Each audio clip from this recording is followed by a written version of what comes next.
नमस्कार। ग्रामीण महिला विद्यापीठ के एकलव्य चैनल पर आपका स्वागत है।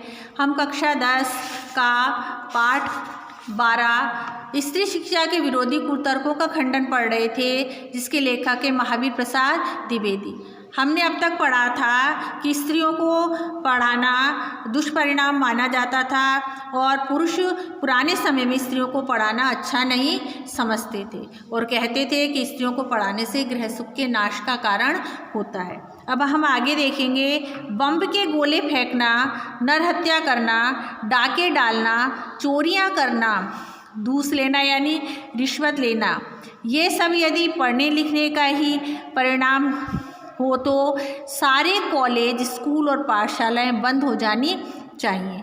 अगर लोग मानते हैं कि बम फेंकना, गोले फेंकना, आदमियों की हत्याएं करना, चोरियां करना, डाके डालना अगर पढ़ने का दुष्परिणाम है तो हमें स्कूल और कॉलेजों को बंद कर देना चाहिए।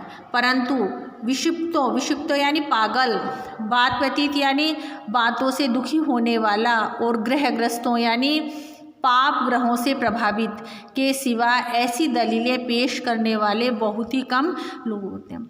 ऐसे कहने वाले लोग और तर्क देने वाले लोग बहुत ही कम होते हैं। जो पढ़ाई के महत्व को समझते हैं वह इस बात को नहीं मानते हैं, और जो पागल होते हैं, जो बातों से दूसरों को दुखी करना चाहते हैं और जो मानते हैं कि यह सब ग्रहों की से प्रभावित होने वाली चाल है, वही ऐसे तर्क देते हैं। शकुंतला ने दुष्यंत को कटु वाक्य कहकर कौन सी अस्वाभाविकता दिखलाई थी?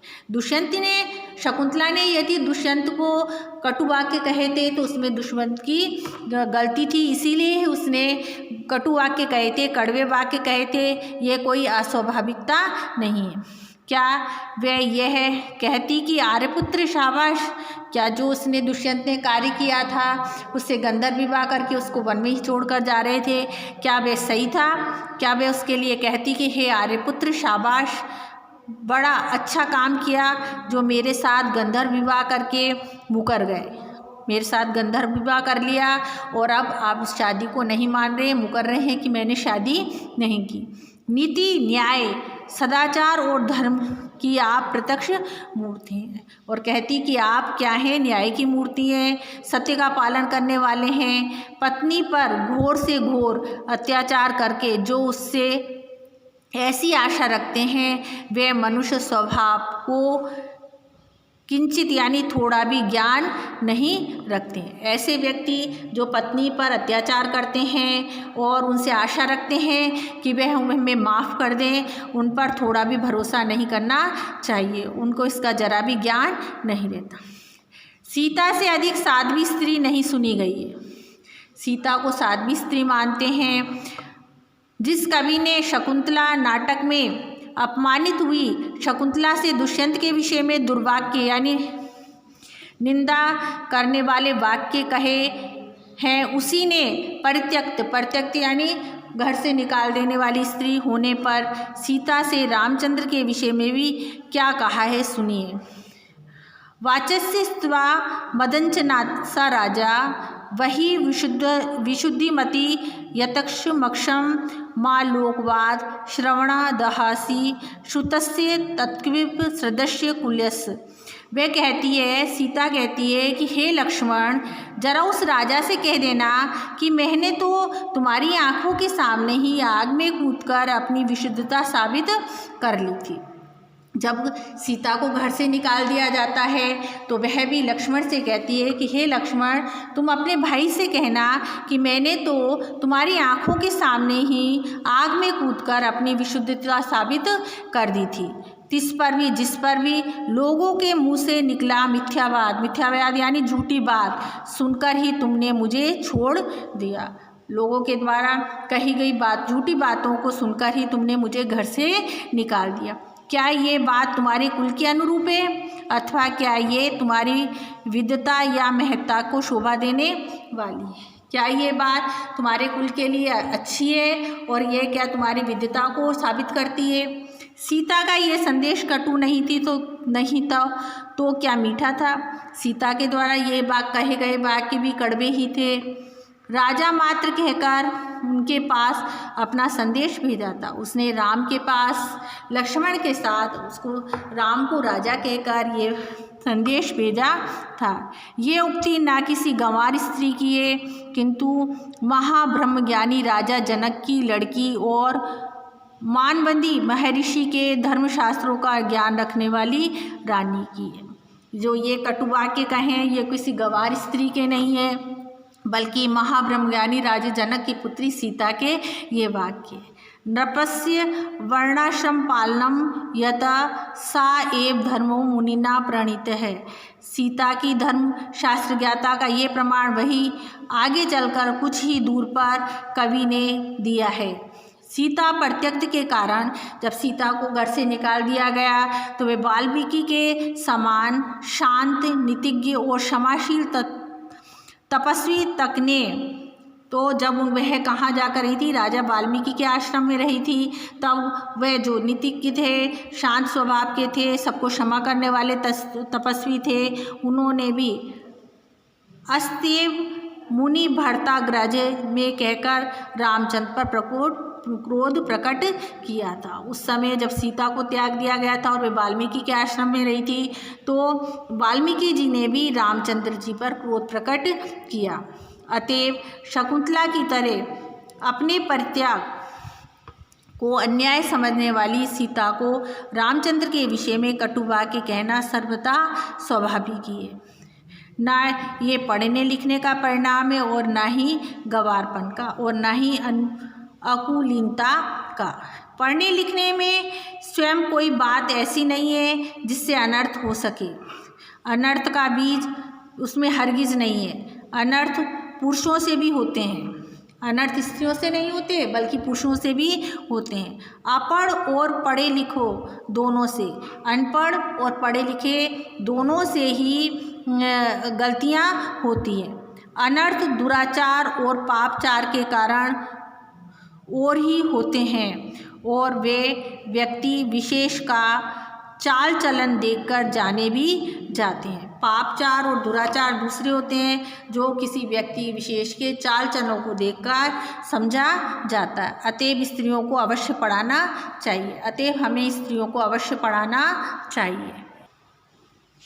जो लोग यह कहते हैं कि पुराने ज़माने में यहाँ स्त्रियाँ न पढ़ती थी, अतएव उन्हें पढ़ने की मुमानियत थी ही, वे या तो इतिहास से अभिज्ञता नहीं रखते थे या जानबूझकर लोगों को धोखा देते थे। ऐसे लोग जो कहते हैं कि पुराने जिस ज़माने में उन स्त्रियों को नहीं पढ़ाया जाता था, मुमानियत यानी रोक या मनाई, या तो वे उनको ये मना करते थे या उनको इस बात का ज्ञान ही नहीं था या जानबूझकर वे लोगों को धोखा देते थे। समाज की दृष्टि में ऐसे लोग दंडनीय हैं। समाज की दृष्टि में जो ऐसा कहते हैं उनको वे दंड पाने योग्य है, क्योंकि स्त्रियों को निरक्षर बिना पढ़े लिखने रखने का उपदेश देना समाज को अपकार और अपराध करना है। अपकार यानी अहित करना। अगर ऐसा कोई लोग कहता है कि स्त्रियों को नहीं पढ़ाना चाहिए, निरक्षर रखना चाहिए, तो वह समाज के लिए का अहित करने वाले और अपराध करने वाले लोग हैं। समाज की उन्नति में बाधा डालना, उनका काम समाज की उन्नति में बाधा डालना है। शिक्षा बहुत व्यापक शब्द है, उसमें सीखने योग्य अनेक विषयों का समावेश है। शिक्षा एक बहुत ही व्यापक शब्द है जिसमें बहुत सी बातें सीखने की होती हैं और अनेक विषयों के बारे में सीखा जा सकता है। पढ़ना लिखना भी उसी के अंतर्गत है और पढ़ना लिखना भी उसी के अंतर्गत आता है। इस देश की वर्तमान शिक्षा प्रणाली अच्छी नहीं, इस कारण यदि कोई स्त्री को पढ़ाना अनर्थकारी समझे तो उसे उस प्रणाली का संशोधन करना या कराना चाहिए। अगर जो लोग सोचते हैं कि पढ़ना लिखना सही नहीं है तो उनको जो पढ़ाई लिखाई की जो प्रणाली है उसके अंदर पर संशोधन यानी परिवर्तन करना चाहिए। खुद पढ़ने लिखने को दोष ना देना चाहिए, खुद पढ़ने लिखने को दोष नहीं देना चाहिए। लड़कों ही की शिक्षा प्रणाली कौन सी बड़ी अच्छी है। प्रणाली बुरी होने के कारण क्या किसी ने ये राय दी कि सारे स्कूल और कॉलेज बंद कर दिए जाएं? यदि शिक्षा प्रणाली में कमी है तो फिर स्कूल कॉलेज को बंद करने चाहिए। फिर पुरुषों को ही क्यों पढ़ाया जाता है? आप खुशी से लड़कियों और स्त्रियों की शिक्षा की प्रणाली में संशोधन कीजिए। उन्हें क्या पढ़ाना चाहिए, कितना पढ़ना चाहिए और किस तरह की शिक्षा देनी चाहिए और कहाँ पर देनी चाहिए, घर पर या स्कूल में, इन सब बातों पर बहस कीजिए। हमें इन सब बातों पर करना चाहिए कि हमें स्त्रियों को कितना पढ़ाना चाहिए, क्या पढ़ाना चाहिए और स्कूल में पढ़ाना चाहिए, घर में, इस बात पर ध्यान देना चाहिए। बेकार की बातों पर ध्यान नहीं देना चाहिए। विचार कीजिए। मन में आवे सो कीजिए, पर परमेश्वर के लिए ये ना कहिए कि स्वयं पढ़ने लिखने में कोई दोष है। वे अनर्थकर है, वे अभिमान का उत्पादक है, वे गृह सुख के नाश करने वाला। ऐसा कहना सोलना आने मिथ्या है। ऐसा कहना बिल्कुल सही नहीं है कि पढ़ाई से गृह सुख के नाश का कारण होता है, अनर्थ होता है और यह सब और काम काज में बाधा डलती है। ऐसा नहीं करना चाहिए, ये बिल्कुल गलत है। अब हम प्रश्न उत्तर देखेंगे। पहला प्रश्न है, बौद्ध धर्म के त्रिपिटक ग्रंथ की भाषा क्या है? दूसरा क्वेश्चन है, रुक्मणी हरण की कथा कहाँ मिलती है? तीसरा क्वेश्चन है, पाठ में आए प्राचीन कालीन विदुषी महिलाओं के नाम लिखिए।